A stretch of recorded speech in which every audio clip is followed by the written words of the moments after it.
తెస్తాడు కదా, తెచ్చే లోపల ఈ షాప్లోనే విషయం తాగి చచ్చిపోదాం అని ఆయన ఆ షాప్లో కూర్చున్నాడు. ఈలోగా ఆయన కళ్ళ ముందు ఒక పత్రిక ఎగురుతుంది. ఆ పత్రిక ఏమన్నంటే, నశించిన దానిని వెదకి రక్షించుటకు మనిషి కుమారుడు లోకానికి వచ్చాను.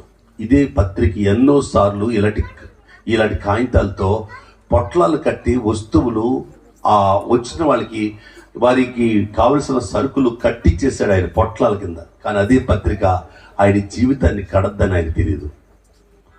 ఆ పత్రికలు ఏంటబ్బా నశించిపోతున్న దాన్ని ఆ దుఃఖంలో నేను చూస్తూ ఉంటే, బ్రతుకే భారంగా ఉందా, బ్రతకలేకపోతున్నావా?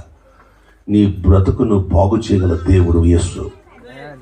ఆయన ఈరోజు నీ జీవితంలో నేను స్వస్థపరచడాన్ని బాగు చేయడానికి సంసిద్ధంగా ఉన్నాడు. ఆయన మార్గం, ఆయన సత్యం, ఆయన జీవం.